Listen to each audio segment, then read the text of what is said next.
स्वागत है आपका मयंक सर की इस साइंस क्लास में। तो मेरे प्यारे विद्यार्थियों, आप पढ़ रहे हो कक्षा 10 की विज्ञान और हमारा चैप्टर चल रहा है प्रकाश। और इस चैप्टर में हम किरण आरेख तक का सफर तय कर चुके हैं। आज की इस क्लास में हमारा टॉपिक होगा कार्तीय चिन्ह परिपाटी। और देखना यह बहुत इंपॉर्टेंट है क्योंकि इसके बिना आप सवाल को सामान्यतः हल नहीं कर पाएंगे। अब हम बात करते हैं कि होती क्या है। तो दर्पण से परावर्तन के नियमों पर विचार करते समय जिस परिपाटी का उपयोग किया जाता है वह परिपाटी क्या है? कार्तीय चिन्ह परिपाटी है। अब आपको कुछ इंपॉर्टेंट बातें यहां पर याद रखनी है और वो क्या है? एक होता है आपका U आएगा, एक आएगा आपका B, एक आएगा इसमें आपका H और एक आएगा H डैश। U क्या है? U है आपकी बिंब की दूरी। और आप जानते हैं कि दूरियां हमेशा ध्रुव से मापी जाती हैं। इसी प्रकार से आपकी B क्या हो जाएगी? B हो जाएगी आपकी प्रतिबिंब की दूरी। H क्या हो जाएगी? आपका ऊंचाई बिंब की। और H डैश क्या हो जाएगा? प्रतिबिंब की ऊंचाई। तो ये चार चीज जो काम आने वाली हैं मैंने आपको बता दी है। U बिंब की दूरी हो गई, B प्रतिबिंब की दूरी हो गई, H ऊंचाई हो गई बिंब की और H डैश क्या हो गया? प्रतिबिंब की ऊंचाई। अब चलते हैं आगे और समझना, आपने मैथ में ग्राफों का अध्ययन किया होगा। और जब आपने मैथ में ग्राफों का अध्ययन किया है तो इस ग्राफ से इस कार्तीय चिन्ह परिपाटी को समझना बहुत क्या है? आसान। देखना, जैसा कि आपको चित्र में दिखाई दे रहा है कि मैंने एक तरफ दर्पण बना दिया है और मैं एक तरफ क्या बना दिया? मैंने ग्राफ। अब मैं पहले आपको एक बार ग्राफ समझा देता हूं। आपने मैथ पढ़ी है और मैथ में जानते हैं आप ये कौन सा बिंदु होता है? मूल बिंदु, जिसके निर्देशांक 0,0 होते हैं। और इस मूल बिंदु के दाईं ओर मापी गई दूरियां धनात्मक ली जाती हैं, बाईं ओर मापी गई दूरियां ऋणात्मक ली जाती हैं। यदि आप मुख्य अक्ष के इसे मूल बिंदु के ऊपर जाओगे तो दूरियां धनात्मक और नीचे जाने पर कैसी लोगे? ऋणात्मक। ये ग्राफ आपने पढ़ा हुआ है। मूल बिंदु के दाईं ओर चलने पर आप दूरियां धनात्मक लेते हैं, बाईं ओर जाने पर ऋणात्मक, ऊपर जाने पर धनात्मक और नीचे जाने पर ऋणात्मक लेते हैं। अब मैं बात कर रहा हूं दर्पण की। ये आपके सामने बना हुआ है। पहला नियम क्या कहता है कार्तीय चिन्ह परिपाटी का? समझिएगा कि कोई भी दर्पण हो, वस्तु जो है वह हमेशा बाईं ओर रखी जाएगी। किसके? दर्पण के। ध्यान सुनना, वस्तु को हमेशा कहां रखना है? बाईं ओर। तो मैं लिख रहा हूं कि वस्तु कहां रखनी है आपको? बाईं ओर। और जो वस्तु रखनी है आपको बाईं ओर, इसका मतलब समझना, इसका मतलब यह है कि जो आपका दर्पण है उस दर्पण पर आने वाली प्रकाश की किरणें या आपतित होने वाली प्रकाश की किरणें बाईं ओर से आनी चाहिए। तो ये इसका मतलब है किसका? वस्तु के बाईं ओर रखने का। अब जब वस्तु को आपने बाईं ओर रखा तो दर्पण के या फिर ध्रुव के, यदि आप दाईं ओर जा रहे हो, कहां जा रहे हो? दाईं ओर। तो दर्पण के दाईं ओर मापी गई दूरियां, दाईं ओर की दूरियां कैसी लेंगी जाएगी? धनात्मक। तुलना कर लीजिए ग्राफ से। आपके सामने ग्राफ बना हुआ है। जो यहां पर मूल बिंदु है वही यहां पर क्या है? ध्रुव। अब आपने पढ़ा था कि मूल बिंदु के दाईं ओर जाने पर दूरियां कैसी ली जाती हैं? धनात्मक ली जाती हैं। ऐसे ही दर्पण में यदि आप कहां जा रहे हो? दर्पण के दाईं ओर चल रहे हो तो दाईं ओर जाने पर दूरी कैसी आएगी? धनात्मक। और यदि आप कहां जा रहे हो? बाईं ओर, तो बाईं ओर की जो दूरी मापोगे आप, बाईं ओर की दूरी कैसी मापी जाएगी? ऋणात्मक मापी जाएगी। अब ये मान लीजिएगा, तुलना कर लीजिए कि एक्स एक्सिस जो है आपका वो मुख्य अक्ष की तरह काम कर रहा है। तो यदि आप मुख्य अक्ष के ऊपर जाओगे तो ऊंचाई कैसी होगी? धनात्मक। और नीचे जाने पर ऊंचाई कैसी होगी? ऋणात्मक। ऐसे ही प्यारे बच्चों, यहां लिखना है आपको दर्पण में ऊंचाई पॉजिटिव होगी कब? ऊपर की ओर। और यदि मान लीजिएगा वस्तु का प्रतिबिंब कहां बन रहा है? मुख्य अक्ष के नीचे, तो ऊंचाई नीचे कैसी मानी जाएगी? माइनस में मानी जाएगी। और यहां पर एक प्रकार से आपकी कार्तीय चिन्ह परिपाटी समाप्त भी हो गई है। वस्तु को बाईं ओर रखना है, ये आपका दर्पण रहा, दर्पण के बाईं ओर मापी गई दूरियां कैसी होती है, नेगेटिव, दाईं ओर मापी गई पॉजिटिव, मुख्य अक्ष के ऊपर मापी गई ऊंचाइयां पॉजिटिव और नीचे मापी गई ऊंचाइयां ऋणात्मक यानी नेगेटिव होती है। अब आपने सामान्यतः दो प्रकार के गोली दर्पण पढ़े हैं, एक तो पढ़ा है आपने अवतल और एक आपने क्या पढ़ा हुआ है, उत्तल। और इन अवतल और उत्तल दोनों ही दर्पणों के लिए मैं आपके सामने यहां कुछ पॉइंट लिखने वाला हूं कि कौन कौन सी चीज पॉजिटिव होगी और कौन कौन सी चीज नेगेटिव होगी, कौन से दर्पणों के लिए, उत्तल और अवतल दर्पणों के लिए। तो चलिए बात करते हैं अगली स्लाइड में। अब हमारा टॉपिक है कि उत्तल और अवतल दर्पण के लिए कौन कौन सी चीजें धनात्मक और कौन कौन सी चीजें ऋणात्मक आने वाली है। अभी मैं जो आपको बता रहा हूं बस आप एक बार उस चीज को याद रखिए, आपको समझ में आ जाएगा। जब अपन न्यूमेरिकल करेंगे, इसके आंकिक प्रश्न करेंगे, तो आप समझ जाओगे कि इसका उपयोग कहां किया जाएगा। जो मैं आपको चिन्ह परिवर्तन बता रहा हूं आपके अनुसार ऐसा होना चाहिएगा। तो फिलहाल सिर्फ आप इतना याद रखिएगा कार्य चिन्ह परिपाटी क्या होती है, कब आप दूरियां धनात्मक लोगे और कब क्या लोगे, ऋणात्मक। अब देखना, मैंने आपके सामने दोनों दर्पण बना रखे हैं, एक मैंने बना रखा ऊपर उत्तल और एक कौन सा है, अवतल। इसके लिए एफ और सी कहां होते हैं, बाईं ओर, जबकि इसके लिए कहां होते हैं, दाईं ओर। एफ क्या है, फोकस दूरी। मैं बात कर रहा हूं अवतल दर्पण के लिए, अवतल दर्पण के लिए फोकस दूरी क्या होती है, बाईं ओर। और आप जानते हैं कि बाईं ओर मापी गई दूरियां कैसी होती हैं, ऋणात्मक ली जाती है। जब एफ ऋणात्मक होगा तो आर भी कैसा होगा, ऋणात्मक, क्योंकि आर भी किधर होगा, बाईं ओर। कौन से दर्पण की बात कर रहे हैं, अवतल, तो ये भी क्या होगा, ऋणात्मक। अब यू क्या है, बिंब की दूरी, और दूरियां कहां से मापी जाती हैं, ध्रुव से। और वस्तु हमेशा कहां रखी जाएगी, बाईं ओर। कहां रखी जाएगी, बाईं ओर। इसका मतलब बाईं ओर मापी गई दूरियां भी कैसी होती हैं, ऋणात्मक मानी जाती हैं। अब बी क्या है, आपकी प्रतिबिंब की दूरी।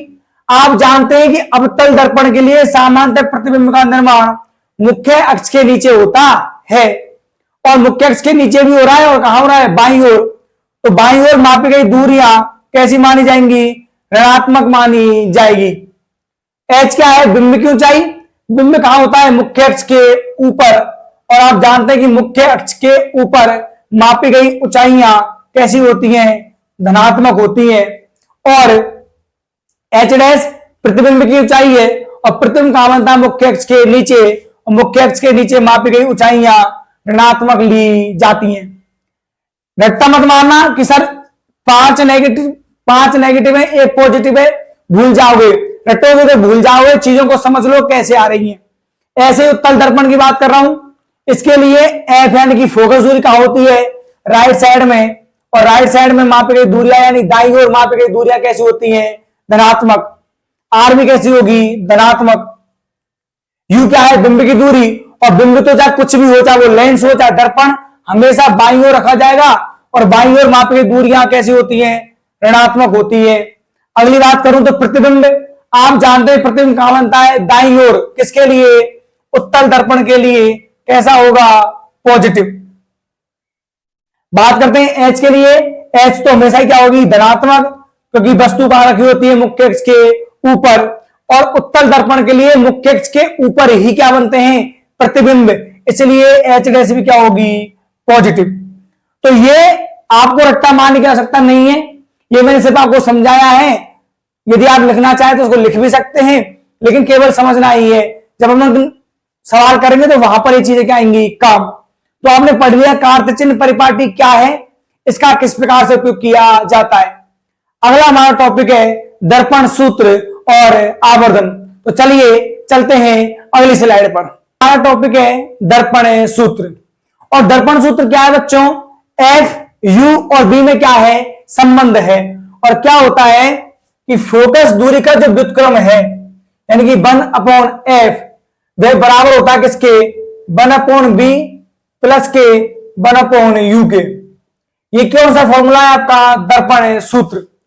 अब आपके दिमाग में कंफ्यूजन आ रहा होगा कि सर हम यदि मान लो u को पहले लिख दें और b को बाद में लिख दें, यानी कि आप यदि इसको ऐसे लिखें तो क्या आपका गलत होगा, क्या नहीं। चाहे u प्लस बी लिखो या b प्लस यू लिखो, बात एक ही है। लेकिन मैं हमेशा प्रेफरेंस करता हूं किसको, बी प्लस ए यू को। इसलिए कर रहा हूं क्योंकि जब अपन लेंस पढ़ने वाले हैं, यानी कि जब आप क्या पढ़ोगे, अपवर्तन की घटना, तो अपवर्तन की घटना में मैं आपसे सिंपल सी एक बात कहूंगा कि जो आपने दर्पणों में पढ़ा उसका क्या कर दीजिए, चिन्ह बदल दीजिए। तो वहां पर अपन बी में से यू को क्या कर देंगे, माइनस कर देंगे। तो आपको याद रखना आसान हो जाएगा। इसलिए आप दर्पण सूत्र को बस ऐसे याद रखिए, 1/f बराबर 1/b प्लस 1/u। अब अगला टॉपिक है आपका आवर्धन सूत्र। ये रहा आपका आवर्धन। और क्या होता है आवर्धन समझना। आपने सीआईडी तो देखा होगा, दया कुछ तो गड़बड़ है, देखा नहीं देखा, देखा है आपने कि दया कुछ तो क्या है, गड़बड़। अब दया गड़बड़ क्या है वो सुनो, कि मान लीजिएगा मैं आपके सामने एक पॉइंट लगा दूं, तो आपने सामान्य कुछ ऐसे लेंसों का उपयोग किया होगा जो इस बिंब का, बिंब वस्तु है ये, इसका बहुत बड़ा प्रतिबिंब दिखाते हैं। मैं आवर्धन का आपको तात्पर्य बता रहा हूं कि मान लीजिएगा मैंने एक पॉइंट बता दिया, अब आपने सीआईडी देखा हुआ है कि दया कुछ तो क्या है, गड़बड़। वहां पर भी आपने बहुत सारी चीजें ऐसी देखी होंगी कि किसी भी बहुत छोटी चीज को बड़ा देखने के लिए वो किसी लेंस का क्या करते हैं, उपयोग।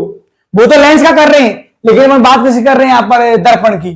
तो जब इसको जूम किया जाता है, मैग्नीफायर उसे बोलते हैं, तो आप देखते हो कि इस बिंदु का यानी उस वस्तु का जो भी वो देख रहे हैं उसका बड़ा प्रतिबिंब दिखाई देता है। और फिर हम ये पाते हैं कि जो आपको प्रतिबिंब दिखाई दे रहा है कैसा, बड़ा। मान लीजिए बिंदु है और ये बहुत छोटा है, आपको दिखाई नहीं दे रहा, तो मैंने इस पर क्या लगा दिया, इस प्रकार से एक लेंस लगा दिया।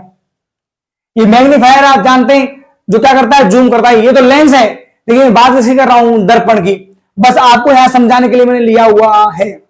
जब आप इसको लगाते हो आपके ज्योमेट्री में भी आ जाते हैं, तो आप देखते हो कि जो बिंदु है आपको बहुत बड़ा दिखाई देगा, साफ दिखाई देता है। यानी कि यह कर क्या रहा है, यह बिंदु का बड़ा प्रतिबिंब दिखाई दे रहा है, दिखा रहा है। तो सामान्यतः आवर्धन का मतलब क्या होता है, सामान्यतः आवर्धन का मतलब होता है बच्चों कि आपको जो प्रतिबिंब है वह बिंब की तुलना में, प्रतिबिंब बिंब की तुलना में कितना गुना बड़ा या आवर्धन दिखाई देता है, वही क्या होता है, आवर्धन कहलाता है। अब ये तो अपने लेंस के द्वारा समझा, लेकिन बात किसी कर रहे हैं दर्पण की। अब परिभाषा क्या है इसकी कि आवर्धन को आप दर्शाते हो एम से, तो किसी भी दर्पण का जो आवर्धन होता है वह होता है प्रतिबिंब की ऊंचाई और बिंब की ऊंचाई का अनुपात। तो प्रतिबिंब की ऊंचाई जिसे आप कहते हो एच डैश और बिंब की ऊंचाई जिसे आप कहते हो एच, यदि इसका ले लिया जाए अनुपात तो आपका निकल के आ जाएगा क्या, आवर्धन। तो आवर्धन निकालने के लिए क्या चाहिए, प्रतिबिंब की ऊंचाई और बिंब की ऊंचाई का अनुपात चाहिए। तो फॉर्मूला आ गया आपके पास m बराबर एच डैश अपॉन एच, यही फॉर्मूला है और यही परिभाषा है। क्या हो गई परिभाषा कि प्रतिबिंब की ऊंचाई और बिंब की ऊंचाई का अनुपात आवर्धन कहलाता है। आपसे खाली जगह में पूछ सकता है कि प्रतिबिंब की ऊंचाई और बिंब की ऊंचाई का अनुपात खाली जगह होता है, क्या होता है, आवर्धन। अब मान लीजिएगा आपको सवाल में ना तो एच डैश दे ना क्या दे एच, और आपसे पूछे आवर्धन निकालो। अब आप कैसे निकालोगे, जब आपको एच डैश और एच नहीं देगा तो क्या देगा, यू देगा और क्या देगा, बी। तो जब आपको यू दे और बी दे तो यू और बी के संबंध में आवर्धन का फॉर्मूला क्या होता है, एम बराबर माइनस के बी अपॉन यू। तो आपके पास आवर्धन के दो फॉर्मूले आ गए, जब आपको दिया हो एच डैश और एच और जब आपको दिया हो बी और यू। अब यदि आप देख पा रहे हो तो दोनों के एलएचएस पक्ष क्या है, बराबर, तो आरएचएस पक्ष भी क्या हो जाएगा, बराबर। तो बच्चों एक सबसे इंपॉर्टेंट फॉर्मूला आ गया, एम बराबर एच डैश अपॉन एच बराबर माइनस के बी अपॉन यू।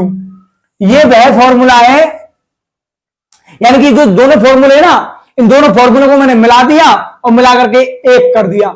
चाहे तो आप इन दोनों को अलग अलग याद रख लो, चाहे आप इसको एक को याद रख लो, बात बराबर है। तो ये क्या हुआ आपका आवर्धन और ये क्या हो गया आपका दर्पण।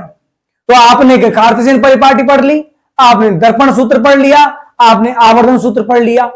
और यहीं पर आपका परावर्तन भी समाप्त हो जाता है। तो हम आधा चैप्टर पूरा कर चुके हैं। अब अगली क्लास में हम बात करेंगे अपवर्तन के बारे में, अपवर्तन के बारे में और क्या होता है अपवर्तन, और वही किरण आरेख भी हम बनाने वाले हैं। इसी चैप्टर को लगातार पढ़ते रहिए, जिससे ये आपको लगातार आपके माइंड में बना रहे। तो मिलते हैं अगली क्लास में अपवर्तन के साथ, तब तक के लिए धन्यवाद।